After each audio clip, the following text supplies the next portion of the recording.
Today's webinar is called Construction Politics 101 Contractors on Capitol Hill. And our speaker is Mr. Mike Oscar. You guys can see him there. Mike has served as FCA's Director of Legislative Affairs since 2012. He and his firm, Gray and Oscar, monitor legislative issues for FCA International and represents your international association on the Hill, Capitol Hill. Mike has a bevy of experience in the political arena. Prior to becoming a managing partner at Gray and Oscar, Mike worked in the public sector for 12 years, including spending 8 years as a senator staffer to U.S. Senator Arlen Specter. So a little brief kind of generalization of what we're doing today. We're hoping to kind of have Mike discuss with us what our current status is on Capitol Hill as an international association, what we're doing there, what our status is there, what congressional representatives are looking for from our industry, and ways that you as a contractor, your congressional representatives can hear your voice. So with that, Mike, take it away. No, thank you. Thank you very much. Actually, it's a great privilege and honor to represent you in Washington. I take it very seriously, so thank you very much. And we've actually been working with you, believe it or not, since 2011, but you know, here's to a long-term relationship and hopefully even longer. Bottom line is that we have worked very hard to advance what the FCA International means to members of Congress and their staff. Still determining what FCA even means. There's so many acronyms and alphabet soup in DC with various programs, whether it be with DOL or USDA or Department of Transportation. So oftentimes we're just trying to explain what FCA International is and in terms of the Finishing Contractors Association. And really just developing a relationship, a rapport with these staffers in some targeted areas, specifically looking at where we have the most active chapters, sometimes often looking at where we have the most interest in terms of legislation. We work through the Governmental Affairs Committee with the co-chairs Rick and Bernie, and we stay very close to John and Tony. Speak to them on a regular basis on Monday mornings at 9:30, so that there's constant communication in terms of what our role is in Washington, D.C., and then it's my job really to digest all that information and determine how best to use it according to our agenda. At every annual council, at least for the last 3 years, at every annual FIF, the Finishing Industries Forum, we determine what our legislative issues will be for the next year. I make a recommendation. The Governmental Affairs Board Committee makes a vote on that recommendation, and we have a list of our legislative issues. For this year, the list, primarily in no particular order, is looking specifically at multi-employer pension reform, along with prevailing wage and infrastructure projects, looking at no repeal of Davis-Bacon, as well as looking for worker misclassification issues, public-private partnership issues, looking at the impact of the oil and gas industry, looking at the impact of trade agreements on our industry, et cetera, et cetera. Why I say there's no particular order, because it really depends on what's moving at the time. So currently right now, Jeremy called me just a few minutes before this call. I was a little brash with him when it wasn't personal, Jeremy, but I just got off the phone because apparently there's a prevailing wage amendment now that's going to be at 3:30 this afternoon. That's live, that's real, in the House, dealing with a House bill regarding debt and you know, how we can rein in the debt. It's more of a message piece bill. The Republican Party is pushing because, again, the Republicans control both the House and the Senate, but they have a larger majority in the House. And Scott Perry from Pennsylvania is a repeat offender on this, along with Steve King from Iowa, always looking to take away prevailing wage. So it is incumbent upon us to get 54 House Republicans. We call them labor-friendly Republicans, and the fire bell has gone off. I just got word again about 1:15 today, Eastern Standard Time, that amendment now is going to be brought to the floor for consideration. I think we'll be successful, but you just never know. So I started the morning dealing with multi-employer pension reform, trying to give Tony as much information on that to see where our labor partners are, because there's draft legislation being circulated on that. We're aware that there's an upcoming Senate Finance Committee on that issue, somewhere between February 22nd and March 18th. That's basically between the President's Day recess and the Easter recess.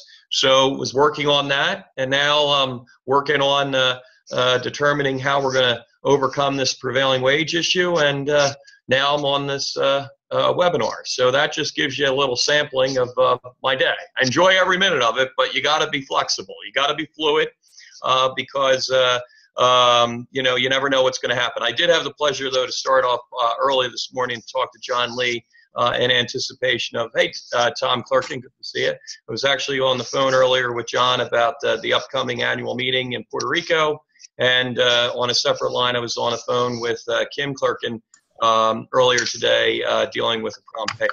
So that just gives you a flavor. It really just depends. Every day is different, and especially when they're in recess, that's a day where I can kind of collect my thoughts and begin to figure out what our next legislative strategy is going to be. But when they're in session, all hands on deck. I'm going to pause there for a minute and just open it up for questions. We can talk a little bit about what we've done on the building relationships with congressional delegations. I can give you an example of that on a lot of different lines. I'm going to pause if there's any initial conversations or questions from what I just said. It seems like the contractor voice is definitely who you're representing on Capitol Hill.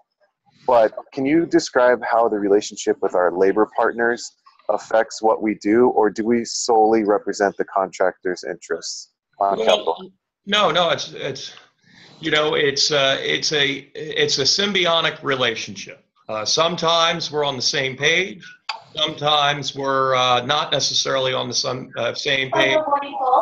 Or, like in all industries, sometimes we don't have a position either way, or we artfully dodge, determine how we're going to move forward on a particular issue.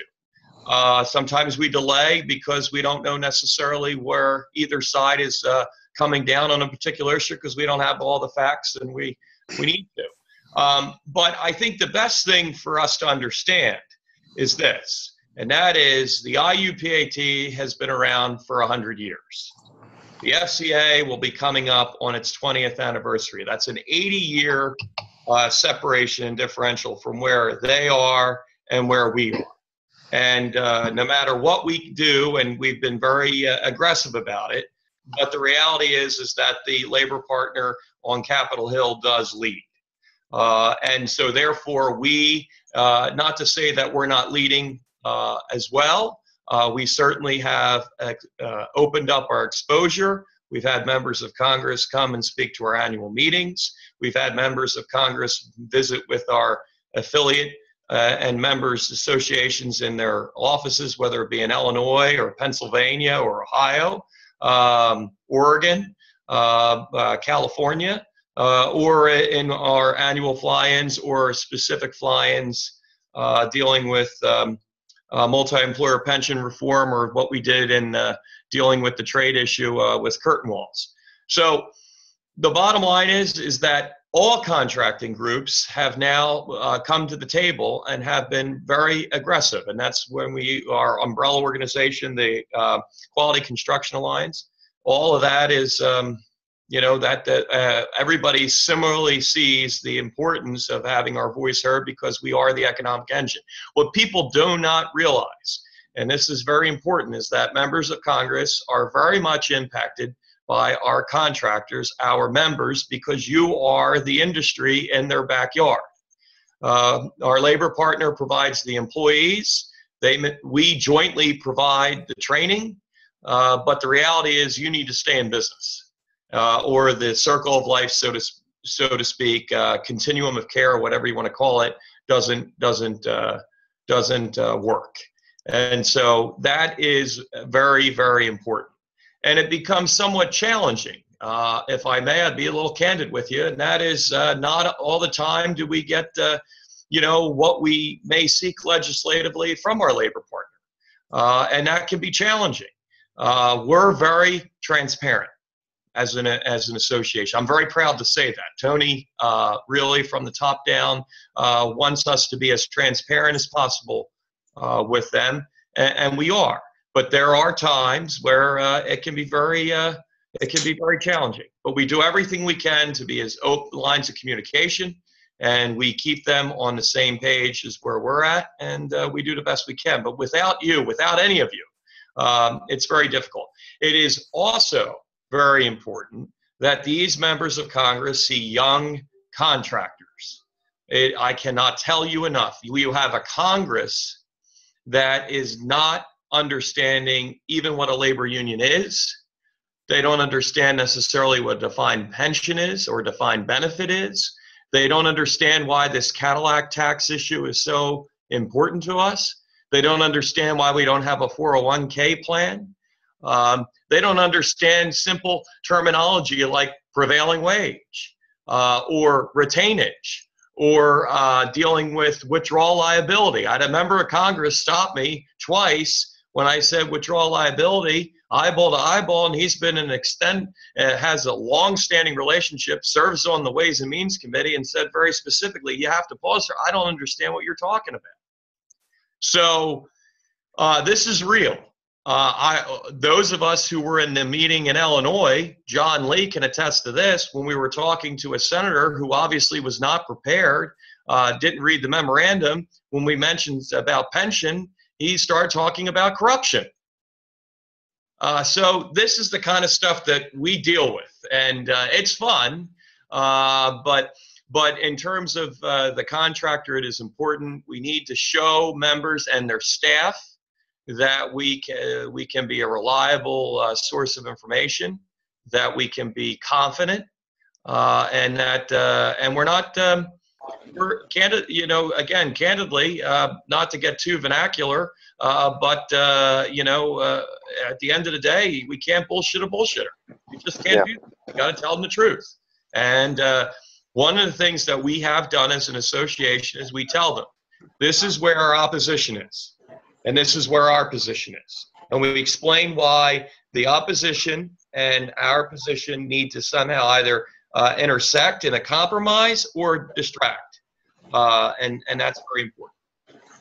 This is the Young Leaders Network Committee, so it's a lot of emerging construction owners. It's a lot of new people to the industry. Sure. So it's a collective across the U.S. and Canada. How can we, as a committee, the people on this call and the people watching this video at a later time, how can we affect change as a group of young construction professionals? What are some practices that we might start now that can have an eventual change or even an immediate change as this voice? Well, I think there's quite a few things you can do. One is go to your local affiliate meetings. Participate at any level that you can. That I know how busy you are, but go to those meetings at the local level and then understand what we're trying to do at the international level. I've gone to some of those local meetings in Illinois and Pennsylvania, California, and I've heard, and they've always have, like Nick Carrillo and I were in Los Angeles in July. Don Vulich had us there as the executive director, but then Nick gets up and talks about what we're doing at the international level. If there's something that's discussed in that particular meeting that gets your attention, I'd follow up. And on the political side, the legislative side, we send out a congressional update on a weekly basis based upon when Congress is in session. So next week we're in recess. It's unlikely we would have a legislative update, but we did last year about 42 to 43 out of the 52 do, again, because of the weeks they weren't in session. The reality is, read them over. You may not understand all of it. I try to synchronize it in such a way to make it readable. I do not editorialize in them. Our firm doesn't want to take a position either way, we give you the information, allow you to take the position. We try to just give you the facts. But if there's something there that demonstrates an interest level for you, then act upon it and let us know. Participate in our governmental affairs committee meetings when we have them at the various times throughout the year. But a lot of this, it's like a campaign, meaning that it's very difficult to raise money for an individual party, Republican or Democrat. But it's often very easy to raise money for a candidate. So I use that as an analogy for this, for my answer to you, because if there's an issue that drives your attention and that needs to be addressed, that's going to increase your interest level in participating in what the FCA is trying to accomplish. Thanks, Mike. Those legislative updates are excellent. Even I read them every time they head out. It's a great way to stay abreast of what's going on, and it's concise. So thank you for your hard work on those. Appreciate that. Thank you. Any other questions or comments from anyone? Mike, this is Penny. You mentioned that you mentioned the fly-ins. Yes. How important is it for members of Congress to see younger contractors in with the more established or more veteran contractors? Is that something that they're wanting to see? Because I think sometimes we feel like we haven't been in the industry long enough that we're going to be taken seriously. Have you seen that, or am I totally opposite? No, I think you're right on target. I think on a level 1 to 10 right now, I think it's a 10 for you to participate. And I don't say that lightly. And I'll tell you why I say that. And that's because right now, members of Congress coming out of the 2008 economy, the recession, it is a very unstable economy right now. The fact of the matter is we know that the baby boomer generation is no longer the #1 population in terms of overall generation. We've talked about this at various different forums throughout the past year or so.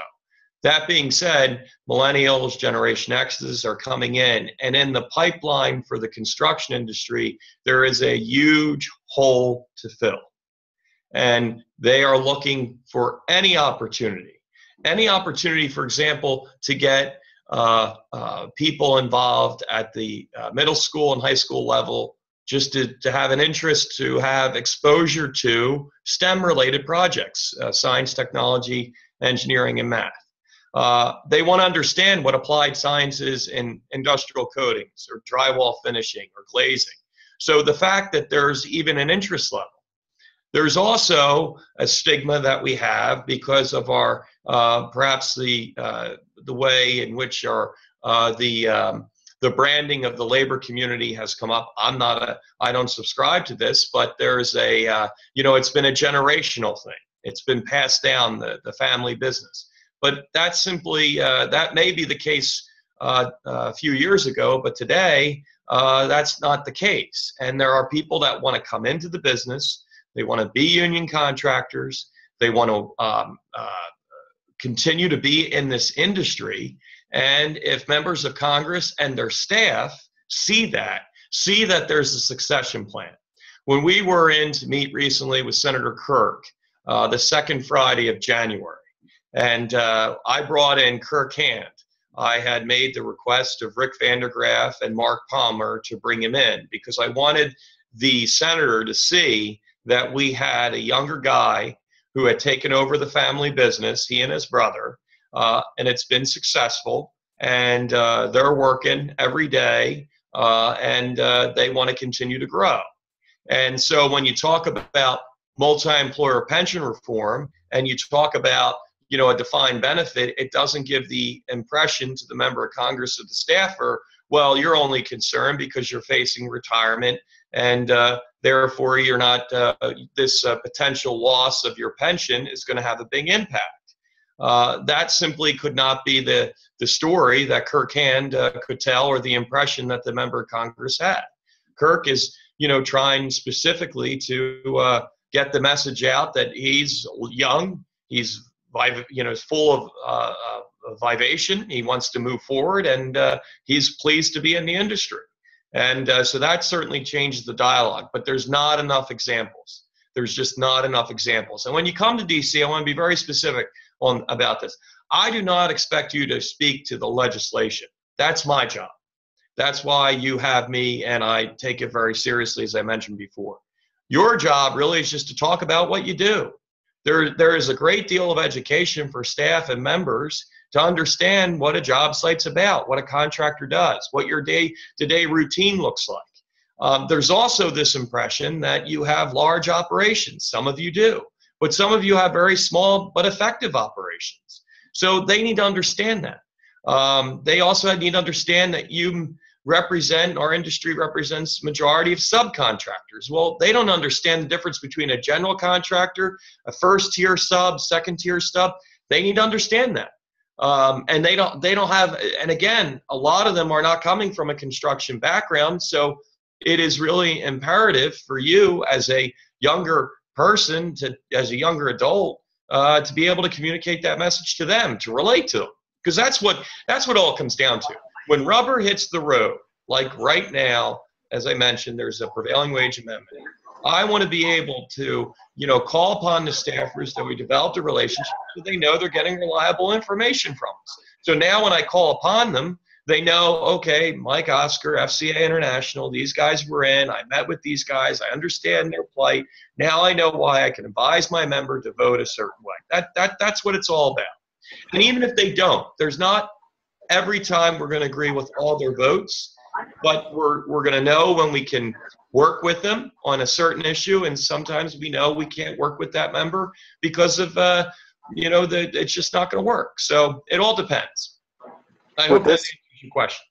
Yeah, would this upcoming fly-in be an appropriate way for the young leaders to get involved in, with the intent to simply share what we do? Maybe the young leaders still want to take some time to understand the content of why we're going, but would it make sense for us to get involved to help educate the staffers about what it is we do specifically and let you do the legislative talking? Yes.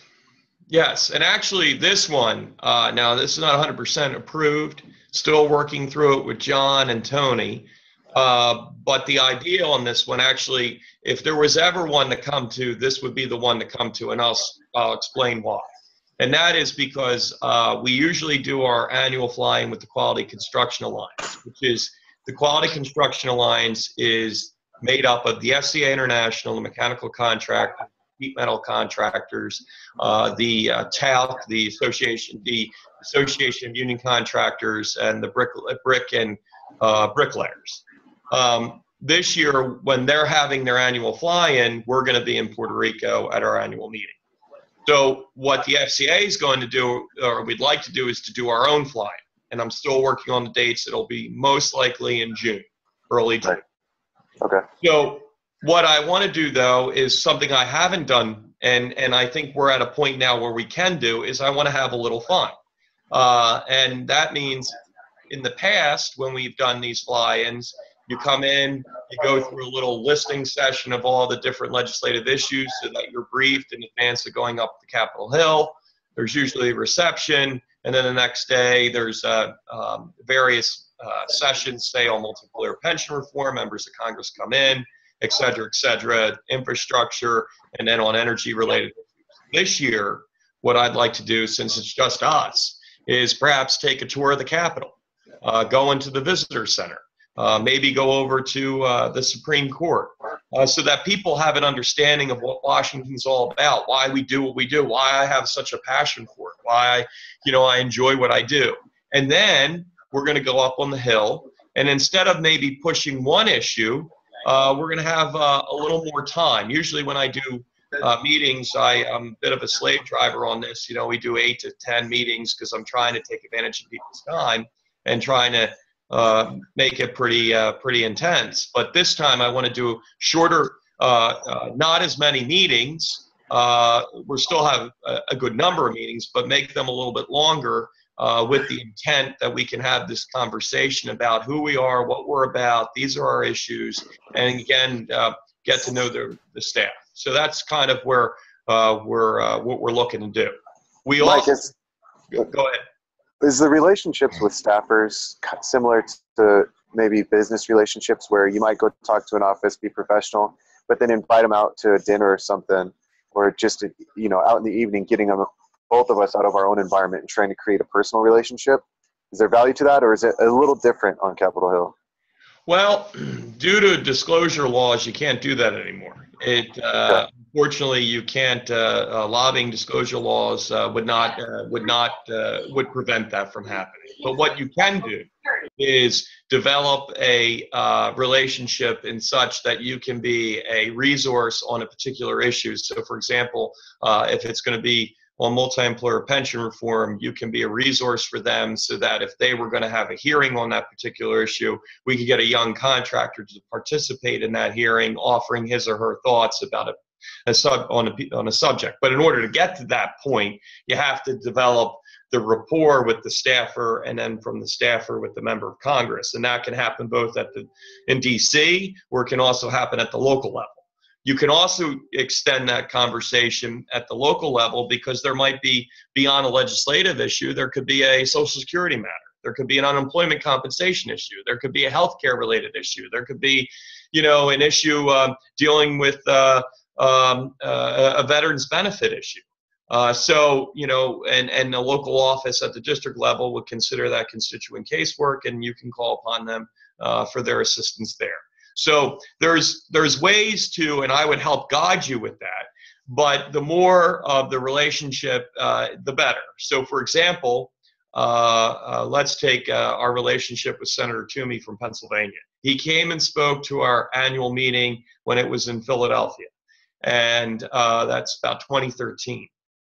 And now we've taken that relationship to such a degree that he serves on the finance committee, and he is prepared when that hearing on multi-employer pension reform comes up. He's prepared to allow us to ask questions at the hearing. He's prepared to tell us what we need to know in advance of the hearing, and he's prepared to carry our message and support what we're trying to do at the hearing. But that took a lot of work to get that far, especially as a freshman member, being a Republican who does not have a strong labor record at all. But being that he serves on the committee, being that we have a significant number of contractors in the state of Pennsylvania, there was good reason for him to develop this relationship. It sounds like, don't let other people decide for you how your business is run. Speak up now to maintain your operations the way they are, or even improve them. Right, or for example, like if there's not only necessarily the improvement is always necessary, but it could come down to this question of, if there's an issue that comes up and they need to have they need quick information, they can call upon me, or they call upon you directly.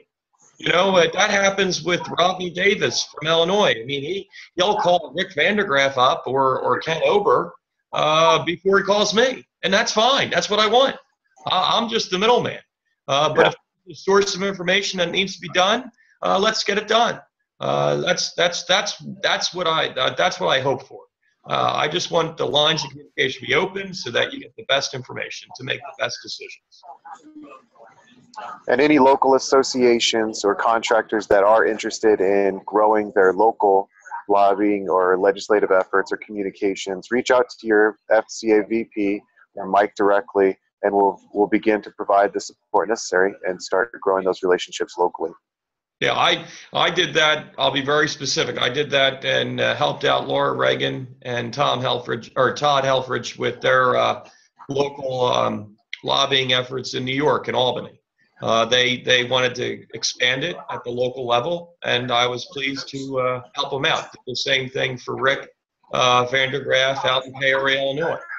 Worked and went out to Chicago and talked to the guys in Chicago because they were looking to get more engaged. So I went out and met with Miles Beatty and his team March of last year. So I'm, because I want you to have the best representation that you can. I can't represent you at the state level, but at the individual state level, but I can certainly give you the tools in the toolbox, because I believe that we have a role. I don't think the term lobbyist is a bad thing. I think anybody who goes to a state capitol or goes to Washington, D.C. has an agenda, and they have an issue, they have a special interest. And again, I don't think those words are in any shape or form pejorative. I think they're just terms that are used that people have. And we have great issues, and we want our voices heard. And one of the ways we do that is through our governmental affairs committee and through our governmental affairs actions. All right, Mike. Well, thank you very much. Does anybody else have any questions? I would make one final comment, and that is just stay tuned for the fly-in. I'd be prepared to come back and visit with you to kind of go through what fly-in looks like. I can go over the schedule. I can tell you what we're planning on doing, and I would also welcome your input. We do tend to have a lot of fun, but you know, we're there with a purpose, and it's like speed dating. Think of it this way: if you haven't made your point or you know, and gotten your message across within 15 minutes, then you've already lost your audience. So the thing is, you got to go in. We prep you for that, and I think we've done a very effective job on that. And the question was asked. I'll end with this: at our FIF meeting, we had labor represented in the meeting. We again, goes to transparency. So they were there. They've never really participated beyond their only annual fly-in once a year.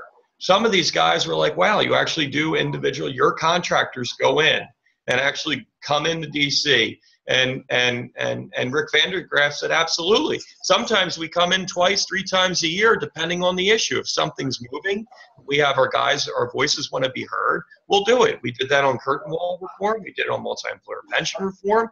And they were absolutely shocked by that because they don't do that.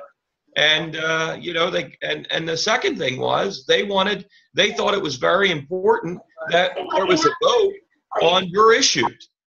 Their issues are dictated for them. Now, again, I'm not criticizing or commenting either way, but they thought it was very impressive that we took the time to go through the issues and to raise a vote and determine what our legislative issues were. They're always told what their legislative issues were. And there were numerous guys that came up to me and asked me for a copy of my presentation. And again, in terms of transparency, I offered it to them. So I thought, if anything, that demonstrates that we're moving the needle, showing them that we're there. And I'll end with this: we're doing all of this without any fundraising. Now, I can tell you, your weight in gold is that we're doing all of this because of our legislative interests, and we're doing it with no sort of pay-to-play politics. And this is totally changing the dynamic and our impression in Washington. So thank you. Thank you very, very much. Look forward to hearing from you. Glad to work with you. And stay tuned. I want to tell you, I do. All right, so I said I was going to end it, but this is the final point. You got to watch these debates now. Tonight, 9 o'clock. Last Thursday was phenomenal. The intensity between Bernie Sanders and Hillary Clinton was better than the Super Bowl. This Thursday is tonight at 9 o'clock. It's going to be great. What just happened in New Hampshire, stay tuned, because whoever's going to be the president is going to have a major impact in our industry. There have been more regulations that have been passed by this president, President Obama, in his 8 years in office that have impacted our labor community, our labor management community, than there has been in recent history. Dealing on environment, dealing with safety, dealing with training, dealing with overtime pay, dealing with healthcare. If anything I've said to you today has any impact, it's those regulations, because that is very difficult for us to overcome. If you have a president and the administration comes in, there's comment periods, etc. But legislatively, we can try to attempt to stop it. But oftentimes, if we're not at the table arguing our point, those regulations will overcome our industry. The bureaucracy will be incredible, and it's an avalanche we just can't avoid. So, thank you very much. I look forward to hearing from all of you, and hopefully I'll see you at our annual meeting June of this year. Mike, I want to thank you very much for taking time out of your day today. and for spending some time with us. I know that you're very, very busy. And I want to thank everyone else who took some time to join us. It was very informative. Thank you. Thank you. Hey, Mike, just so you know, I remember Penny saying there will be a group of young leaders this year at the fly-in. This committee's going to make a very strong effort to get some contractors there. So we're going to shoot for one. So if we get two, we've doubled our goal. That's awesome. That's awesome. No, Thank I you. kid. Thanks very We're much. going to get a group. We'll get a group of contractors there. It's important. Awesome. Awesome. Awesome. Awesome. And again, it's a lot of fun. And Mike, just to reiterate, I know you already said it, but for those contractors that have never participated in anything like this, we come in and you and your staff, you actually prep us on what it is how we need to present our message. Yeah. And you basically walk us through that, correct? So there's nothing to be scared about, right? Absolutely not. We have a conference call in advance. What I do, because we've done it before, what I do is I send materials via email to all the participants in advance. I send your schedule in advance, so you see everything. The materials are very much watered down. It's usually one page, maybe two, if we're lucky, in terms of what the issues are going to be. And then we have a conference call. We review everything in advance of you arriving. And then when you arrive the very first night, we always meet up for dinner. We may have a few libations, depending on John Lee's bank account. And then from there, we get up the next morning, we prep again, and then we hit the ground running. And generally speaking, I'm with you. I'm with you the entire day. And the beauty of these, as we go from one meeting to the next, you kind of get into a rhythm. And you get into a rhythm about who you are, what you're about. And the only thing I would say is it's a marathon, not a sprint. So wear casual shoes. Yes, you're going to have to wear a suit and tie, and you have to have Western business attire. But, wear comfortable shoes, bring a power bar, because it is a long day. People think that, we're a high-powered lobbyist, and we're coming up on the hill, but it's a workout. You'll probably do, like yesterday, I did 8 meetings, but by the time I went back and forth to the Senate House, I did 4.57 miles. Just because these buildings are long, you're going back, so just be prepared for that. But it's June. It's a great time of the year. And we'll prep you, but I don't think so. And I think those that have participated can tell you that we have a lot of fun. And then people fly out that night. It's well done. Excellent. Nothing to be feared of. Nothing to be afraid of at all. Nothing at all. And again, we don't. And you speak to what you're comfortable speaking to. Mike, thank you. Thank you very much. All right, guys. Good luck. I got to get back here. We got a vote coming up in 45 minutes. So thanks very much. Thank you, Mike, for working so hard. We'll see you guys. See you. Thank you, everybody.